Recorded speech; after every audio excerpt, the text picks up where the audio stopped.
mas um esqueleto do armário. Esse acordo do Corinthians com a Caixa que é incrível, hein? Incrivelmente lesivo. O Corinthians, o torcedor foi pego de surpresa com essa situação de 50% da premiação da Copa do Brasil ter sido enviada para a Caixa. A Caixa bloqueou metade da premiação. E aí, mas por que a Caixa tem direito e tal? E aí o blog do Paulinho conseguiu o contrato e aí divulgou o contrato. E ali você lendo o contrato, enfim, aí o meu timão fez uma matéria enorme com base nesse contrato, que tem mais de, sei lá quantas centenas de páginas. E aí você mostra de que a Caixa, como credora ali do Corinthians, simplesmente se impôs de uma maneira como poucas vezes eu vi no futebol brasileiro algum credor se colocar à frente de um clube, colocou todas as receitas do Corinthians atreladas ao pagamento da Caixa, todas. Quando eu falo todas, são todas. Televisão, streaming, patrocínios, até premiação dos campeonatos todos de mata-mata, venda de jogadores, um percentual da venda de jogadores, tudo para garantir os pagamentos do acordo, né? O Corinthians tem um acordo para pagar 4 parcelas a cada 3 meses. Março, junho, setembro e dezembro. Cada parcela é entre 20 e 30 milhões, dependendo aí da taxa Selic, da quantidade de juros, aquela coisa toda, mas gira normalmente entre 20 e 30 milhões. Então, para pagar essas 4 prestações, ela fechou um acordo. O Corinthians, com o Duílio na época, aceitou um acordo, estava fragilizado, estava devendo, mas isso tem uma origem, não pode esquecer. O Andrés deixa de pagar em 2019, simplesmente para de pagar. 19, 20, 21, a Caixa começa a acionar a justiça, o juiz pressionando, o Corinthians ia entrar naquele processo de bloqueio judicial, e não é bloqueio de 1 milhãozinho, 2 milhões, 5 milhões. Nós estamos falando de 500, 600 milhões bloqueados. Você imagina o tanto de receita que ia ficar caindo no clube para ir numa conta jurídica. Você parava de respirar, você parava de pagar salário de funcionário, você passava a quase parar de existir se aquele bloqueio gigante começasse a acontecer. O Duílio, então, se viu na obrigação de fazer o acordo. O problema é que aceitou todas as solicitações, obrigações impostas pela Caixa, dando todas essas receitas de garantia. E o que mais me pega nessas garantias todas é o tal da conta reserva, é o tal do colchão. O Corinthians é obrigado a deixar uma conta reserva cheia de dinheiro, entre 80 e 120 milhões, que é para pagar parcelas futuras. Essa conta não pode baixar, essa reserva, esse colchão, porque então, exemplo, o que pegar agora de 35, até onde a gente sabe, é para pagar as parcelas de março e junho do ano que vem. Um clube que depende tanto de dinheiro, que precisa tanto de dinheiro. Então, essa cláusula, para mim, é uma cláusula completamente absurda que o Corinthians, na época, aceitou. Peraí, você vai fazer um colchão antecipado de 80 a 120 milhões para eu pagar no outro ano só para dizer que tem esse colchão e que você está meio tranquilo quanto a isso? Então, esse tipo de cláusula realmente é muito complicada para o Corinthians. Todas as receitas estão colocadas à disposição da Caixa, inclusive Parque São Jorge como garantia e tudo mais. Só que agora você tem esse acordo assinado até 2041, repito, 4 parcelas trimestrais todo ano, 23 e 24 foi só os juros daquele período que o Andrés deixou de pagar. Então você pegou lá todo o dinheiro que o Andrés deixou de pagar, mais juros e correções, falou, todas as 4 parcelas de 23, 4 parcelas de 24, é só para pagar essa juraiada do passado, hein? A partir de 25 começa amortização e juros, como o nosso carro, nossa casa, que você vai pagando. Então, só que agora vem com esse monte de receita atrelada, e aí a torcida descobriu agora, aí foram buscar a ata lá, o conselho aprova por unanimidade. Cara, você vai lendo a ata, eles não sabiam de nada, não tinha muito detalhe de nada, eles vão lá, sobem lá, falam, olha, a dívida é tanto, temos tanto de name rights, e vai sobrar tanto, a gente vai pagar parcelas trimestrais. Vocês estão de acordo ou não? Quem não tiver, levanta. Aí fica todo mundo sentado. Sim. Você fica sentado. Não tem uma apresentação decente mostrando para os conselheiros, é isso, as receitas todas atreladas, tal. Vocês estão de acordo com isso? Isso é até 2041, hein? Nós vamos estar 17, 18 anos aí completamente asfixiados financeiramente e juridicamente precisando pagar a Caixa. Então é isso, o torcedor se vê numa situação como essa, de mão atada, o Corinthians até meio que politicamente agora tentando conversar com a Caixa. Cara, eu não consigo fazer um colchão agora, eu preciso desse dinheiro, eu tenho tanta coisa para pagar, eu tenho 13º, eu tenho férias, tenho um monte de coisa para pagar. Você está querendo fazer um colchão para pagar as prestações de 2026? Não faz muito sentido. Vamos aguardar, eu estou muito curioso para saber a hora que a diretoria for questionada e eles não respondem. Vocês estão com alguma parcela atrasada da Caixa? Porque o que sabemos é a de março e de junho pagou. Setembro e dezembro pagou. Porque se a Caixa está tomando um bloqueando de dívida, que era as prestações de setembro e dezembro, eu vou falar que é compreensível. Meu amigo, você tem um acordo, você não pagou, tá tudo bem, me bloqueia mesmo, porque eu tenho que pagar isso para você. O que me pegaria se esse bloqueio está sendo só para pagar as parcelas futuras? Aí, para mim, de verdade, não faz muito sentido o tal da conta colchão, conta reserva. Se for para pagar algum pratrasmente, como diz o Massa, que está devendo, aí eu vou achar um tanto quanto compreensível. Ela tem mais é que bloquear mesmo, porque o Corinthians deixou de honrar o seu compromisso. Então, essa é uma situação que tem que ver.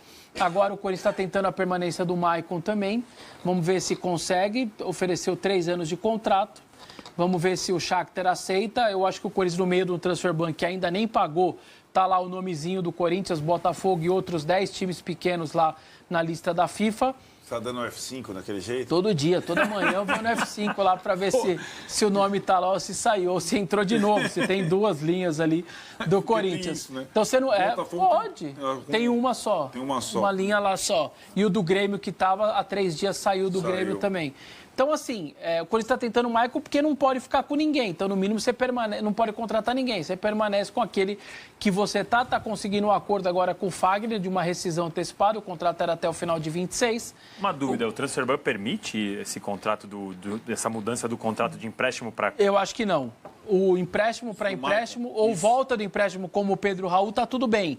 Mas eu acho que não. Vai ter que ser um contrato definitivo, aí vai ter que tirar o Transfer Ban para registrar o Maicon. Sim, eu acho que nesse caso... O Angileri não. O Angileri é uma renovação também, eu acho que daria para fazer. Então essa é a situação. Então o corintiano que termina o ano em êxtase por conta do título da Copa do Brasil... começa 2026 num cenário como esse. E ó que nós estamos falando de ano de eleição e nem começou a loucura de 5 candidatos, confusão, briga, acusação. Isso ainda lá a partir de março a gente vai esquentar esse Parque São Jorge aí nesse sentido. Do Maicon, jogador que estava no Corinthians emprestado pelo Shakhtar Donetsk, que havia conversa para contratá-lo em definitivo, mas o Atlético Mineiro está entrando nessa história. Bruno Andrade, conta pra gente. O Corinthians corre sérios riscos de perder o volante Maicon para o Atlético Mineiro, uma apuração minha e também do André Hernan. Nos últimos dias, o Corinthians aceitou todas as condições para uma transferência em definitivo do volante. O Shakhtar Donetsk 50% dos direitos econômicos do jogador, mas entregaria sem custos os outros 50% para o Corinthians, que consequentemente assinaria com o Maicon por 3 anos, um contrato de longa duração. A questão é que nas últimas horas o Timão resolveu mudar as condições do acordo, sobretudo com o jogador, diminuindo a proposta de 3 para 2 anos. Isso revoltou o Shakhtar Donetsk, que em pouco tempo viu o Galo batendo a sua porta, não só aceitando todas as condições, como já fazendo uma proposta para o Shakhtar e para o jogador, ou seja, o futuro do Maicon nesse momento indefinido. O Corinthians segue na briga, mas se não mudar esse acordo, o Shakhtar deixou bem claro que vai abrir negociações e vai aceitar a proposta do Atlético Mineiro. Obrigado, Bruno. Quer dizer, o acordo era de 3, o Corinthians falou, não, quero 2. Os ucranianos não curtiram. O que você acha disso, Porque o Corinthians mudou quem estava à frente das conversas, né? Era o Fabinho Soldado, que começou a conversar. Agora o Marcelo Paz, que toma conta do futebol do Corinthians. O Corinthians enxerga o seu limite. Assim, eu, sinceramente, sem conhecer os detalhes do contrato, não veria problema, assim, para o Corinthians manter o Maicon em dar 3 anos de contrato. A temporada do Maicon, a temporada não foi boa, mas ela terminou bem. O Maicon terminou a temporada num status de relevância. Ele é o capitão do time e é um jogador que, nas mãos do Dorival, cresceu dentro de um meio-campo que teve muitos problemas ao longo da temporada. E eu acho que o mais importante, assim, na ótica do Corinthians, não é nem só avaliar o Maicon, se o Maicon está muito bem ou muito mal. O Corinthians não está na posição de perder titulares, na condição, porque o Corinthians não pode contratar. O Corinthians mas vai receber a premiação da Copa do Brasil e vai pagar o transfer ban. Não é simples assim. A premiação da Copa do Brasil ela tem a chance de ficar metade embargada para a Caixa Econômica, por uma questão contratual muito mal conduzida pelo Corinthians nos últimos anos. Tem encargos. O Corinthians está tentando convencer o Santos Laguna, que é quem entrou com o pedido de transfer ban, a quem o Corinthians deve pelo Félix Torres, para tentar pagar menos do valor, parcelar o valor, pagar uma parte à vista, outra parcelar, e o Santos Laguna não quer conversa, ou me paga os 40 que deve, ou não tem conversa. Então o Corinthians não pode contratar. E para além disso, perder o jogador, o capitão do time nessa circunstância, é muito problemático. Então, assim, eu, sinceramente, não veria problema em o Corinthians dar um ano a mais de contrato para o Maicon. Mas está muito claro, pelo que disse o Bruno, que se não der, o Atlético Mineiro vai e pega, porque o Sampaoli está montando o time e o Maicon chegaria de graça para um time. É um jogador que não está em destaque, mas é um jogador que compõe muito bem o elenco nessas condições de contrato. Nos dois últimos empréstimos, o Corinthians deveria aportar 1 milhão de euros. E não pagou. Né? Mas o Corinthians não aportou. E o Shakhtar parece que está perdoando até isso. Isso. Né? Abrindo mão até disso, né? Porque era uma outra possibilidade de um transfer ban que o Corinthians tinha. E ainda é um concorrente direto, né? Porque são as mesmas competições. Qual é o modelo de negócio? O Shakhtar está cedendo o Maicon em definitivo para Corinthians ou para Atlético em troca de 50% de uma futura negociação. O Maicon está batendo 30 anos. Assim, a chance do Maicon ser negociado por um valor assim, nos próximos 2, 3 anos não é tão grande assim. É bom lembrar que o Maicon vem de 2 lesões sérias. Sim. Né? Eu acho ele bom jogador, mas o Maicon, é um bom negócio que pinta aí, né? O Maicon, quando surge, e o Paulinho vai embora para o futebol europeu, o Tite o chama do Paulinho com rodinhas. Vocês estão lembrados disso? Ele vira titular mesmo nas mãos do Fábio Carille, no time de 17, mas ele sobe temporada antes na mão. E aí o Maicon aparece como esse jogador sendo o canhoto que arrumava todo o time do Corinthians. Só que as lesões desses últimos tempos o tiraram das suas melhores atuações e até, como disse o Zupac, em um dado momento bem, em um dado momento não tão bem assim, está machucado, volta de lesão, está em recuperação. Agora, claro que o Atlético não tem um jogador com essa qualidade. E o Corinthians também não tem. E aí, qualidade não falta ao Maicon. E o Corinthians tem problemas no meio campo, tipo o Martínez. O Martínez está preso na Venezuela. O Martínez foi para a Venezuela para renovar o seu passaporte.